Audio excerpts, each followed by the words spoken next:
पोराबाळांना चांगलं शिक्षण मिळत नाही. अहो जर आपल्या डीपी जळाला तर शेतकऱ्याच्या शेतीचं नुकसान होऊ नये म्हणून 48 घंट्याच्या आत डीपी बसवण्याचा कायदा आहे. माहिती आहे का तुम्हाला? तुम्हाला कळून दिलं जाणार नाही. अहो 48 घंटे सोडा, 48 दिवस सुद्धा तुम्हाला डीपी मिळत नाही. तुम्हाला आम्हाला पट्टी करून डीपी आणावं लागते आणि त्या साहेबाच्या 10 वेळेस हातापाया भरावं लागते. त्यावेळेस कुठं जाते लोकप्रतिनिधी? ह्याचा विचार तुम्ही मतदानाच्या वेळेस करणार नाही. मतदानाच्या वेळेस तुम्ही हा विचार केला पाहिजे.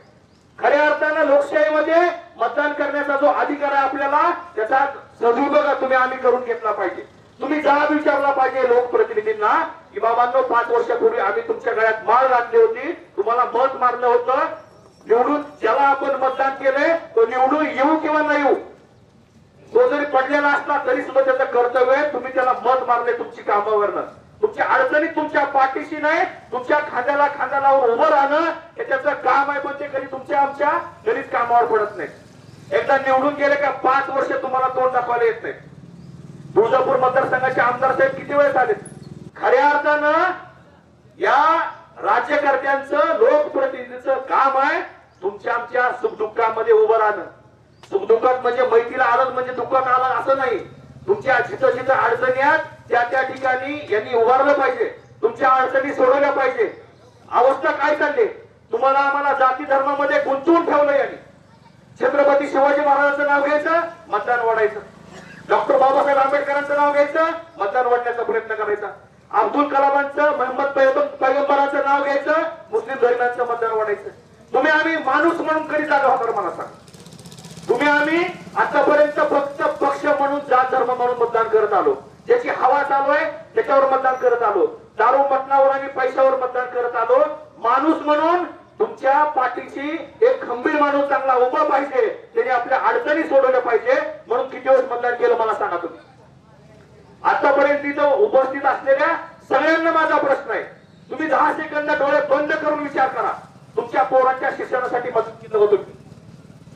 तुमच्या पोरांना चांगलं शिक्षण मिळावं म्हणून तुम्ही कधी मतदान केले का? मी विचारतोय तुम्हाला, तुम्ही केलं कधी? माझ्या पोरांना चांगलं शिक्षण भेटलं पाहिजे. अहो गावोगाव शिक्षणाची अवस्था आहे. जिल्हा परिषदच्या शाळा असताना सुद्धा आपल्याला आपली पोरं बाहेर पाठवलेत. ऐकलं नाही सर्वांतून बाहेर पोरं? इंग्लिश मिडियम, सेमी इंग्लिश पोरं बाहेर शाळेत शिकायला चाललेत काय? का चाललेत? फुकट आहे का बाहेर शिक्षण? त्याची फीस भरता बघा तुम्ही. फीस भरून आहे का नाही? गाडी ते सगळे. जिल्हा परिषद शाळा तुमच्यात असताना तुम्ही बाहेर घालावा का? का घालावा तुम्ही? याचा अर्थ असा आहे जिल्हा परिषद शाळेवरती तुमचा विश्वास नाही. हाच अर्थ आहे ना? हेच म्हणणं आहे ना तुमचं? या जिल्हा परिषद शाळेत पोरांना चांगलं शिक्षण मिळत नाही, घाला बाहेर, पैसे देऊन बाहेर घालावा. जर ते चांगलं शिक्षण तुम्हाला जिल्हा परिषद शाळेमध्ये आपल्या पोरांना भेटलं तर तुम्हाला नकोय का त्या गोष्टी? विषय हा आहे की हे जे सेमी इंग्लिशचं पीक वाढत चालले ह्याच्यामुळं ज्याच्याकडे 4 पैसे ते तर शिकवतील पोरांना, पण सर्वसामान्य गाववाड्यातला जो गरीब माणूस आहे तो फीस भरू शकतो का पोरांची? सगळ्यांची पोर आहेत का? उद्या ही इंग्लिश आणि मराठीची जी दरी पडत चालली आहे ह्याच्यामधून जे गोरगरिबांच्या पोरांच्या शिक्षणाचं नुकसान होतंय त्याला जबाबदार कोण आहे? ह्याच्यावरती बोलतात काय? 5 वर्षात जर सर्वसामान्य जनतेला तोंड दाखवत नाही, निवडणुकीच्या काळामध्ये तुम्ही येऊन जर ह्या गोष्टी करत असाल तर जनता सुद्धा आता वेळी नाही, फक्त जनतेने ह्या गोष्टी लक्षात घेणं गरजेचं आहे. लाडकी बहिणीच्या नावाने सरकारी तिजोरी रिकामी झाली. आता अजितदादा पवारांनी मागच्या आठवड्यामध्ये एक स्टेटमेंट दिले. तुम्ही पेपरला कोणी वाचला असाल तर तुम्ही आठवून बघा, वाचला असाल तर त्यांना माहिती असेल. त्या स्टेटमध्ये दादा स्वतः काय म्हणले की पुढच्या महिन्यात सरकारी नोकरदाराला पगार करण्यासाठी सुद्धा आमच्याकडे बजेट नाही. ती पगार कशी करावी हे आमच्या विचारात येतात, ते टेन्शन मध्ये. हे जे लाडकी बहीण म्हणून तिजोरी रिकव्हरी केली, लाडक्या बहिणीला पैसे देऊन हे माझं म्हणणं नाही, पण लाडक्या बहिणीसोबत लाडक्या बहिणीची लेकरं चांगल्या शाळेत शिकायलीत का? लाडक्या बहिणीचा लाडका नवरा काय अडचणीत आहे? कर्जबाजारी झालेत का? तर खऱ्या अर्थानं निवडणूक ही ह्या अडचणीची आहे, समस्येची आहे, समस्या सोडवण्याची आहे आणि शेतकरी सर्वसामान्य वर्ग चांगला कसा भविष्यात उभा राहू शकतो याच्यासाठीची ही निवडणूक आहे. म्हणजे निवडणूक विकासावरती होत नाही, निवडणूक मुद्द्यावरती होत नाही, निवडणूक ही वेगवेगळ्या रंगावरती, पक्षावरती आणि पैसे किती कोण खर्च करतो ह्याच्यावरती होते. अहो 1500 दारू मटण किती दिवस पुरणार आहे मला सांगा, किती दिवस टिकणार आहे 1500 रुपये.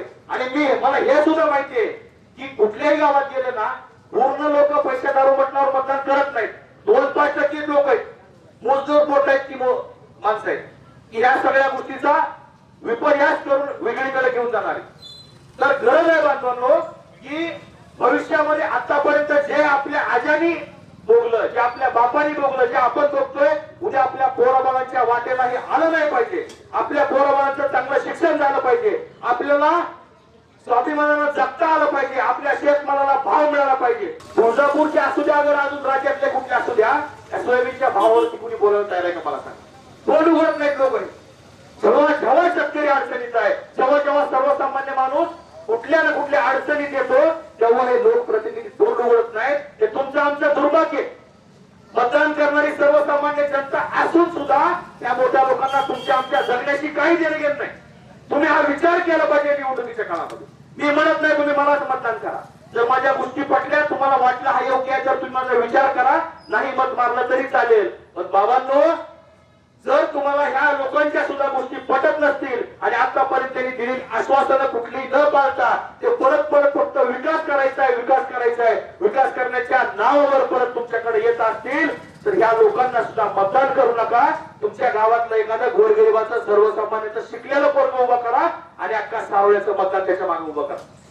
ते पडलं तरी चालेल, पण ह्या राज्यकर्त्यांना दाखवून द्या तुम्ही, जर तुम्ही आम्ही टाकलेल्या विश्वासाची बैमानी करणार असाल तर तुम्हाला तुमची जागा दाखवून द्यावी लागेल. जोपर्यंत तुम्ही माणूस म्हणून एकत्र येणार नाही तोपर्यंत परिवर्तन घडणार नाही.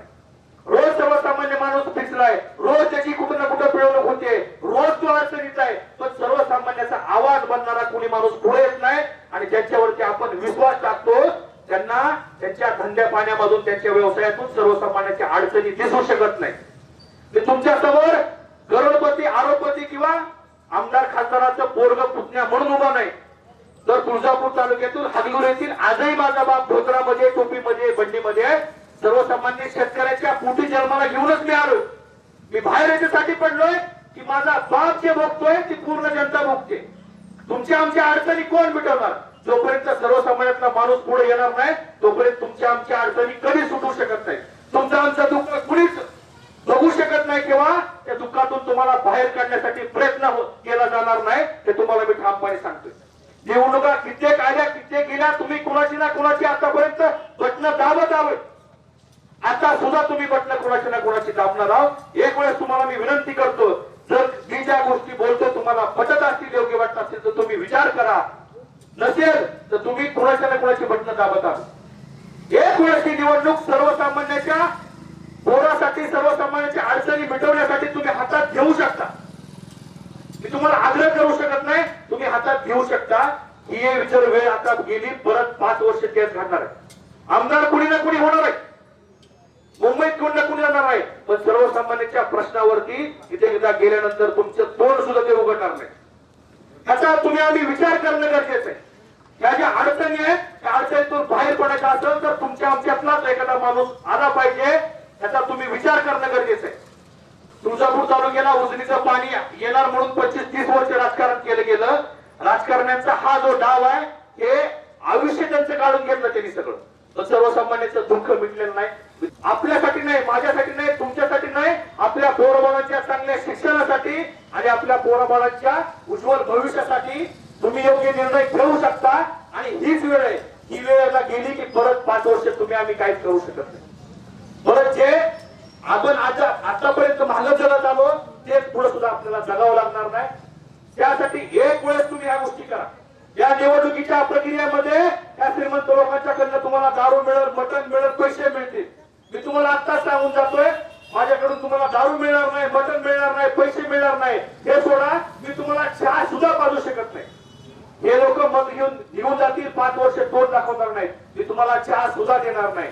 पण तुम्ही माझ्यावरती विश्वास टाकला तर पुढच्या 5 वर्षात तुमच्या उशाला नाही, तुमच्या पायथ्याला बसून तुमची मी सेवा करू शकतो हे सांगण्यासाठी मी आलो. मला आमदार का होते, जिथं जिथं माझ्या सर्वसामान्यांचे रोड अडवणूक होते, पिळवणूक होते, त्याचा विषय असो, पंचायत समिती असो, तहसील असो, डीपी जळाली तो मिळण्याचा विषय असो, ज्या दिवशी मी त्या पदावरती असेल त्या दिवशी सर्वसामान्य माणसाला कोणाच्या पुढे हात पसरायची गरज नाही पडणार. तुमचे प्रत्येक काम त्या त्या वेळेला पूर्ण होणार. ही जबाबदारी माझी असेल ते तुम्हाला मी स्टॅम्प पेपरवरती देऊन दिली. जर मी उद्या या तालुक्याचा आमदार झालो तर उद्या तुम्हाला तुमच्या पोराबाळांच्या शिक्षणाची काळजी करायची गरज नाही. अशी शिक्षण व्यवस्था आपण उभी करू की तुमची आमची पोरं सारोळ्यातून सुद्धा एक दोन कलेक्टर झाले पाहिजे, एसपी झाले पाहिजे, तहसीलदार झाले पाहिजे. ही शिक्षण व्यवस्था आपण उभी करू शकतो. त्यासाठी तुमच्या समोर आले. तुम्ही निवडून दिलेला आमदार त्यांना भेटायला तुम्हाला धाराशिवला, तुम्हाला तुळजापूरला, पुणे, मुंबईला जावं लागतं. तुम्हाला हे सुद्धा मी स्टॅम्प पेपरवरती लिहून द्यायला आलोय. भविष्यात जर मी त्या पदावर बसलो तर तुम्हाला भेटायला सारोळा सोडून बाहेर जायची गरज पडणार नाही. तुम्ही निवडून दिलेला आमदार जसा आता तुमच्या समोर आलाय तसा तुमच्या गावातील तुम्ही बस म्हणून तिथं बसल, तुमच्यात बसून तुमच्या अडचणी सोडवल, अडचणी सोडून तुम्हाला मोकळं करल हे सांगायला आलं. आणि सगळ्यात महत्वाचा मुद्दा म्हणजे जर उद्या तुम्ही माझ्यावरती विश्वास टाकून त्या पदावरती मला बसवलं तर आमदार म्हणून जो काही पगार मिळतोय, आमदार म्हणून जो काही पगार मिळेल त्या पगारीतल्या 1 रुपयाला सुद्धा मी हात लावणार नाही. पगारीतला 1 रुपया सुद्धा माझ्या परपंचाला लावणार नाही. तो पूर्णच्या पूर्ण पगार गावोगावी आपल्या शाळेत शिकणाऱ्या विद्यार्थ्यासाठी, कॉलेजमध्ये शिकणाऱ्या तरुणासाठी, ग्रंथालय उभं करण्यासाठी खर्च करणार. त्या गोष्टी तुम्हाला सांगण्यासाठी आलो. ही निवडणूक मी अपक्ष म्हणून लढतोय. तुम्हाला वाटेल की याला आपण मतदान करायचं म्हटलं तरी ह्याच्याकडे पक्ष नाही, ह्याच्या पाठीमागे ताकद नाही. खऱ्या अर्थाने कुठलाही पक्ष इथं बटन दाबायला येत नाही. बटन दाबायला तुम्ही आम्ही सर्वसामान्य जनता आणि कुठल्याही पक्षाचा तुम्ही आमदार निवडून द्या, तो सर्वसामान्याची सेवा करू शकत नाही. दिल्लीत आणि मुंबईत बसलेल्या त्यांच्या सेटला सलाम तो करू शकतो. त्यांची बांधिलकी पक्षाची असणार आहे, जनतेची बांधिलकी त्यांच्यासोबत नसणार आहे. बच्चू कडूंचं तुम्ही नाव ऐकलं असेल. तो अपक्ष आमदार 4 वेळेस आहे. सर्वसामान्यासाठी तो रोज रस्त्यावर उतरतो, रोज तो भांडतो सरकारच्या विरोधामध्ये. म्हणजे पक्षाची माणसं आहेत ते कधीच तुमचं आमचं दुःख कळालं तरी बोलू शकत नाही, तोंड उघडू शकत नाही. ही खऱ्या अर्थाने शोकांतिक आहे. त्यामुळं मी अपक्ष निवडणूक लढवतोय आणि जनतेच्या समोर जातोय. जनता हीच माझी पक्ष, या गोष्टी मी तुम्हाला सांगण्यासाठी आलोय. आणि अजून एक सांगतो शेवटचं, तुम्हाला वाटेल हा आता फक्त निवडणुकीच्या काळात येऊन 4 पैसे भेटले का मॅनेज होईल, त्याला कोणी जम दिला तर हा उमेदवारांची काढून घेईल. तुम्हा सर्वांच्या साक्षीनं सांगतोय, तुळजापूर मतदारसंघातील एक व्यक्ती जरी म्हणला ना की अण्णा मी तुझ्या पाठीशी आहे, मी तुला मतदान करणार, त्या एक मतासाठी विधानसभेची निवडणूक मी ताकदीनं लढणार आणि जिंकण्यासाठी प्रयत्न करणार हे सुद्धा सांगतोय. पण जनतेने जो माझ्यावरती विश्वास दाखवेल, जनतेच्या विश्वासाची किंवा त्या भावनेची कधी मी बैमानी करणार नाही आणि जनतेच्या विश्वासाला मी तडा जाऊ देणार नाही. ह्या गोष्टी तुम्हाला मी सांगायला